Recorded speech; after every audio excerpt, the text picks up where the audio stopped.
Well, folks, Alex Forrester on a beautiful sunny Sunday morning in Warsaw, Poland. Now, a lot of you will be thinking, reflecting, are grieving, because as we know, there's some sad news. I don't know, I don't want to say anything much about it at the moment. It's just that when someone close to you dies, you just don't feel in a place to just start broadcasting how you felt about the person and going into sort of a tribute or even trying to understand the situation or the facts. It's just too early, and Tom hasn't even had his funeral yet. His mother's still grieving. There's an inquest. It just feels to me that now's not the time, and I don't know whether, when and what I will have to say. But what I will say, though, is that Tom was a great mentor to me, and then he became a really good friend. And it's just an unusual paradox, this, because, you know, he was someone who always put others first. I mean, it was not just the professional face of a dating coach. It was also when you got to know him. I was talking to him, he was actually phoning me last year to see how investigation was going, because my brother-in-law had tried to cancel me and reported me to my regulatory body as a lawyer. He kind of was always putting himself out for other people. So what a extraordinary maverick we have lost, and a big-hearted giver, frankly. He gave far more than he ever took. I want to just today talk about rigid thinking and wrong thinking and fixed ideas.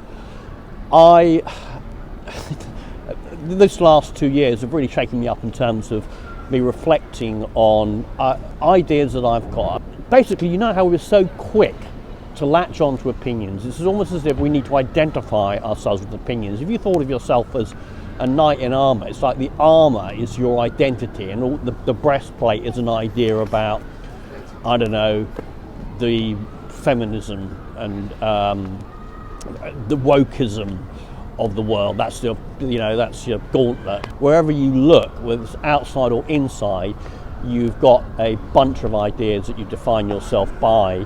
And I'm not sure that's particularly helpful. Particularly not helpful if those ideas aren't being examined. And I feel like the last 2 years I'm in an uncomfortable place of taking the armour off. I feel naked without any armour. What's that sort of, how does that feel like, going for your day to day in a freezing cold place like Warsaw?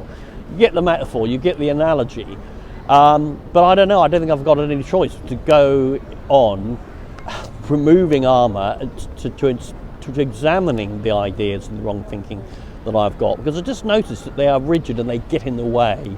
Particularly they get in the way of communicating with other people. Even the ideas I've got about mask wearing or vaccines, a rigid adherence to an idea feels like it's safe, feels like it's, going to protect you. But, armour rusts, armour seizes, armour restricts movement. And quite frankly, at some point you've got to take the bloody stuff off. Today's topic is Tinder. Now, don't just switch off because you think, I don't do Tinder, because that's exactly my point. Just to take a small example of a rigid idea about something and the way we label things. Tinder, just because you don't like the word, or you've got some associations, or you've tried it in the past and you've got burnt or annoyed by it, just take a good hard look at why you are taking a position in relation to what is just a new recent technological tool. It's got its pluses and minuses like anything else. Really, at the end of the day, it's what use you put to it, isn't it? What use you put it to, that's really the critical thing with Tinder. And I big anti-Tinder guy, but circumstances change. This is the point about rigid ideas, that they don't stand the test of time. Truth isn't something that can be just written down on tablets permanently for, until the end of time. There's sort of a deeper sort of a fluid reasoning capacity that we have to bring to every situation that we face in our lives. And perhaps it can find, perhaps for most, they can't be bothered. They just don't want to put in the effort, and they don't want to examine these things. So Tinder, just a word. Basically, you have got a portal on your phone that can give you access to a lot of girls at any one point in time. Now, now the thing is, as I say, at some point, something may become appropriate. I've been day gaming a lot over the past few years. I'm taking a break. We've got the corona crisis. You've got the bloody cold in winter. People are wearing masks. Why not, rather than hammer away at day game, take a break from it all? And this year I've started to take it seriously and set up a proper profile and putting in the work. The first thing to say is it's just like day game. It probably takes you about the same amount of time and effort. There are swings and roundabouts, pros and cons. But it is like anything else, it's like work. So if you're going to do Tinder, don't just do it idly every now and again, but give it a good run and enjoy the process and try and learn about it and how to make it work for you. So I'm just going to run through today 5 tips of what my experiences so far have been of Tinder. I started it, I should just say by way of my story, I started Tinder last year during the summer, and I actually quite quickly met 2 really nice girls. Went on 3 dates with one, 4 dates with the other. One I wasn't so keen on, the other one went off to another country and disappeared, not presumably met someone else. It was going very well. She was not a super hot model, but she was a genuinely attractive girl with whom I'd want to have built a relationship. So that was a bit of a knock. But I started to do it again this year, having for a period of about 2 months or 3 months or so, had a good crack at it and been quite systematic about it last. And now I'm coming back to it, with the knowledge that I've acquired, with a break away from it, and also with some buddies Polish buddies in fact, who've been giving me some tips. So I'm just going to put up my profile. Now the first thing to say is that what are you looking for? Obviously, if you're like me, you may be looking for a relationship, but you do understand you have to play the dating game and be flirtatious and sexual, etc., etc. So, nevertheless, I think you probably got to put, as I have in my profile, a clear indication that you're interested in a serious relationship. I got a Polish buddy who said, I don't like this line, I'm looking for a relationship. Say I'm looking for a serious relationship. It's kind of playing the game. A girl is more likely to take you seriously, and maybe it'll be a one-night romantic adventure sex type situation. But the profile, which you're asking for a serious relationship, providing you're genuine about it, isn't going to exclude those girls necessarily. In fact, I've had a lot of matches rather, from girls who would fall into that, probably fall into that category. I've had a lot of girls who, just to give you the sort of statistics on my results on Tinder, I reckon since I started 2 or 3 weeks ago, I've probably had about 10 matches, and probably a small handful of likes that I've been interested in. Likes, if a girl likes me and I've not liked her, very rarely do I find a like is a girl that I find attractive enough to be interested in. Usually, not always, it's got to be a match. So I tend to use the gold membership. People recommended that I do that, and it seems to work. But I also now, it didn't last year, but I do now, when I sit down and go through my Tinder, I do it like once a day. Well, about 3 or 4 times a week. Yeah, and I sit down. It can take an hour, actually, nearly, especially when you're messaging other girls as well at the same time. And I set aside that hour and I just do it like some work.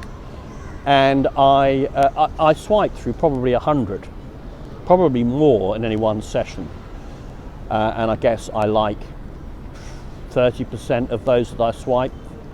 It's interesting. Girls are it's a bit of a horror show sometimes with the photographs that girls put up. You have to accept, of course, that Tinder is a buyer's market. The girls are buyers, and they are in a shopping centre, and there's a zillion load of guys out there, and you are going to have to sort of stand out in the shop window. That's just a fact. That's just a fact of Tinder. Don't get grouchy and arsey about it. What that means is you've got to put in the work. You've got to do a lot of swiping, and you've got to get your profile right. And you'll see from the photographs that I've put up, these, you know, I've been through it, shown it to guys. I've got lots of different guys, got some tips. I've seen what works, what doesn't work. I've tweaked my text profile quite a lot. Yeah. So yeah. Now let's just come on to the actual messaging itself. I find that you can think about day game. Yeah. You pay a compliment, you make an observation, and perhaps you tease and challenge. You might not be able to get all of that in the first text, but I think it is important to do more than just say, hey you, yeah, unless you've got an extremely good profile. Some guys are just made for Tinder, in terms of this, simply in terms of looks, yeah. But I've had a lot of actual matches, which I've then obviously not said the right thing, and I'm just, you know, going through the process of figuring it out. You've got to somehow catch their attention with something that you say. So I use a day game approach. I'll say to a girl, sunny Sunday greetings, smiley face. I actually put in a little rose sometimes, a little emoticon. You've got a natural and beautiful smile. Why not just pay a compliment? Wondering about that interest in horror movies and craft beers. Is there a dark side to this girl that my mother would have warned me about? You know, something. That's what I'm trying. Something fun. Paying a compliment though, and then making an observation about something in a photograph or a profile, and then if you can, a tease. I don't think the tease is essential. You can tease and challenge later on if she then responds to your message. So that's how I handle it. I think the next thing to say is it's quite important to then take it off Tinder quite quickly, escalate. As I say, this is like the day game model. And what I do there is I will quite quickly, you know, after about, I don't know, 5 or 6, 7 messages each from each of us, or perhaps less, depends on the girl, will say, look, I'm not often on Tinder, let's hook up on WhatsApp, what's your number? And then I put in my number. And that has seemed to work in getting girls over onto WhatsApp.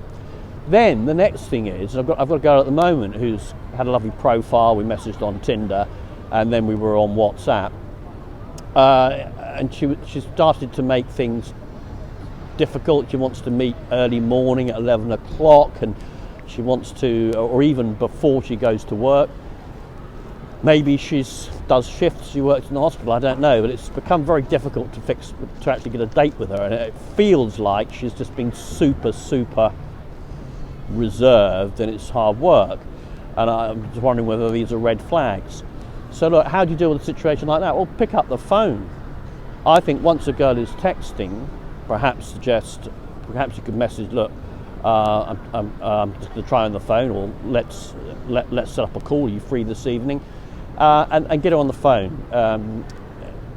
I know a guy, a Polish guy, who has good success on Tinder, has loads and loads of girls, 10 or 15 of them last time I looked, that he's all talking to on WhatsApp, and he's just rotating, going through, trying to get them on the telephone. So he doesn't waste his time, because this is the whole point. This is the way of not getting jaded about Tinder, is to seeing it as a process, accepting it for what it is, that it's a girls' buyer's market, and you have just got to do the legwork and kind of work the numbers, and over time get better and better at proving and honing your profile. This chap actually says there's just one single word changed in his bio he's noticed can have a big impact.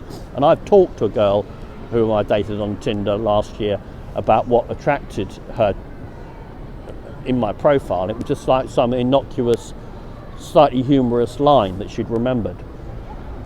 So there it is. That's Tinder. I do. If you are, an intermediate or an experienced day gamer, and you're wondering, should I just take a break? Well, yeah, maybe take a break, or maybe just try and enjoy the process and have fun learning about the wonderful world of Tinder. Okay guys, that's all for now. Look forward to vlogging to you in the very near future. Bye bye.